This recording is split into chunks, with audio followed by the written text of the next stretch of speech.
Video में आज हम सीखेंगे कि स्क्रैच एक प्रोग्रामिंग लैंग्वेज है जो कि इस्तेमाल हो सकती है एक आम प्रॉब्लम सॉल्विंग टूल के तौर पे।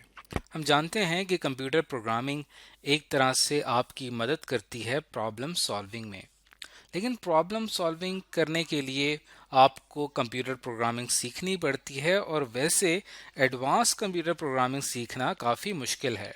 तो इस काम को आसान बना दिया है इस स्क्रैच प्रोग्रामिंग लैंग्वेज ने। वो कैसे कि इसको सीखना हमारे लिए काफ़ी आसान है। इसकी एक मिसाल आपको इस पिक्चर में नज़र आ रही है कि यहाँ पे आपको एक ऑब्जेक्ट, ग्राफिकल ऑब्जेक्ट्स आपके पास होते हैं और उनके ऊपर आप डिफरेंट कोड अप्लाई करते हैं। वैसे आम प्रोग्रामिंग लैंग्वेज में आपको डायरेक्ट कोड सिखाया जाता है, लेकिन हम यहाँ पे कोड को डायरेक्ट लिंक कर देते हैं रियल लाइफ ऑब्जेक्ट के साथ। जैसे कि आप देख सकते हैं यहाँ पे कैट दिखाई गई है और उस कैट के साथ यहाँ पे कुछ कोडिंग लिखी गई है। तो हम इस कोडिंग को रन करते हैं और फिर उसका रिजल्ट हमें कैट की आउटपुट की सूरत में मिलता है, यानी कैट मूव करती है या कोई भी ऐसा एक्शन परफॉर्म करती है जिससे हमें कोड की फौरन समझ में आ जाती है। इसीलिए ये प्रोग्रामिंग लैंग्वेज जो है इसको सीखना काफ़ी ज़्यादा आसान है।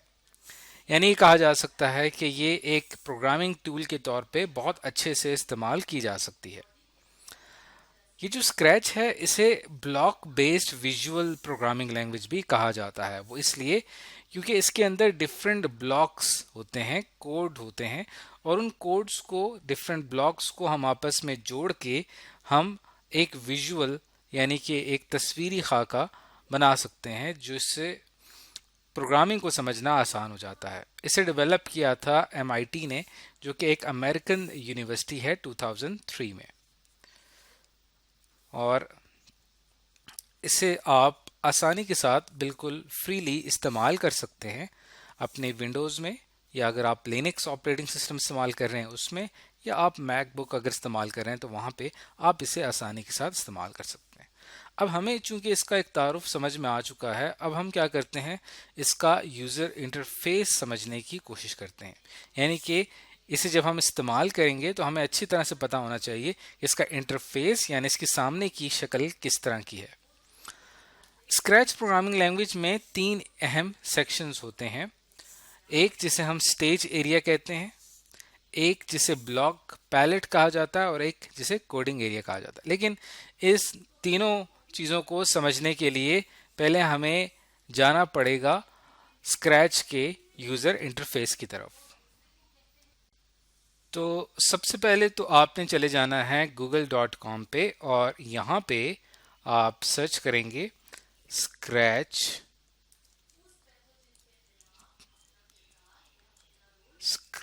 प्रोग्रामिंग।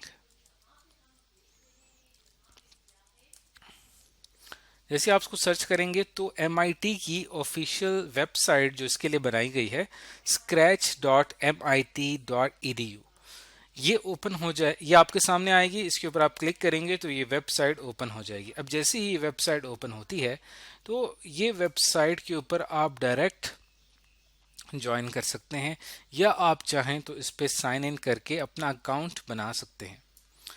तो जैसे ही यहाँ पे आप स्टार्ट क्रिएटिंग के ऊपर क्लिक करेंगे तो ये देखें, ये आपके सामने इसका इंटरफेस आ जाएगा। लेकिन फ़िलहाल हमारी ये स्क्रीन छोटी है और यहाँ पे हम इसको सही तरह से नहीं देख पा रहे, लेकिन अगर मैं इसको थोड़ा सा जूम आउट करता हूँ तो आप इसको देख सकते हैं कि यहाँ पे आपको ज़्यादा वाज़े तौर पे नज़र आ रहा होगा कि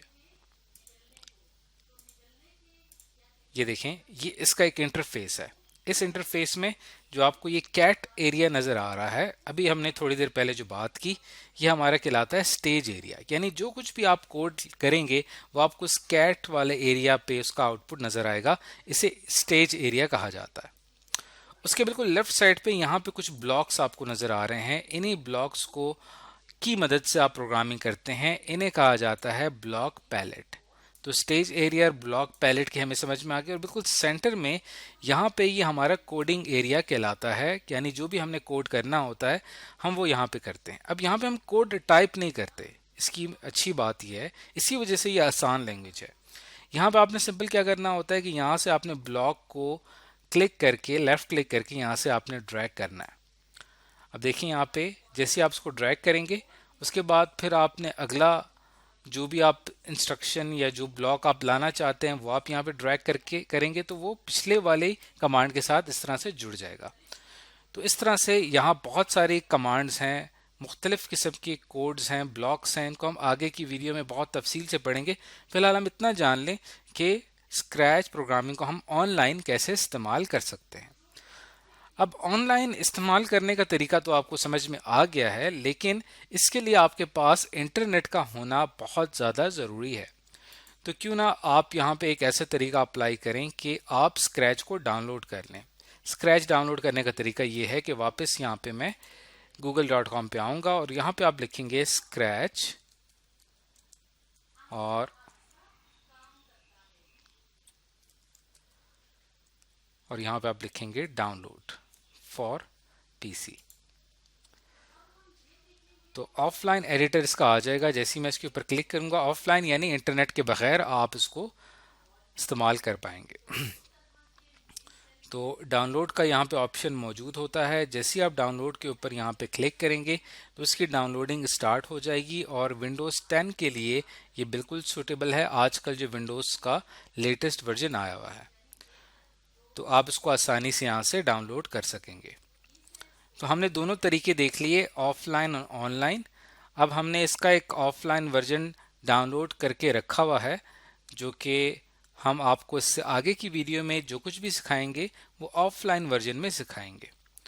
और अगर आप डाउनलोड नहीं करना चाहते तब आप ऑनलाइन भी इसका इस्तेमाल कर सकते हैं। तो हमें एक तारुफ समझ में आ गया कि स्क्रैच प्रोग्रामिंग होती क्या है। अब हम इसके कुछ फीचर्स देख लेते हैं, यानी कि इस लैंग्वेज के अंदर क्या क्या ऐसी ख़ास बात है।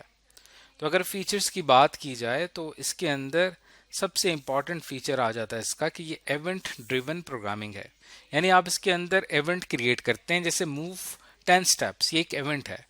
उसके बाद अगर आपने ऑब्जेक्ट को मूव करवाना है तो उसके लिए आप एक इवेंट क्रिएट करेंगे। तो इन इवेंट्स को क्रिएट किया जाता है, जो कि बहुत ही आसान है। और इवेंट्स जो हैं, आपको उसके लिए कोई मुश्किल कोड नहीं लिखना पड़ता, पहले से तैयार शुदा ब्लॉक्स हैं और आपने उन ब्लॉक्स को एडजस्ट करना है। और इसके अंदर एक्टिव ऑब्जेक्ट्स होते हैं। इन एक्टिव ऑब्जेक्ट्स को स्प्राइट्स कहा जाता है। स्प्राइट्स जो होते हैं वो आपके स्क्रैच प्रोग्रामिंग का मेन कैरेक्टर्स होते हैं। बाय डिफ़ॉल्ट जो इसका स्क्रैच का कैरेक्टर होता है वो एक कैट होता है। आप चाहें तो उसको चेंज भी कर सकते हैं। तो जो स्क्रैच के मेन कंपोनेंट्स में आ जाता है आपका स्प्राइट, एक स्मॉल कैरेक्टर है जो कि आपके एक्शंस परफॉर्म करता है।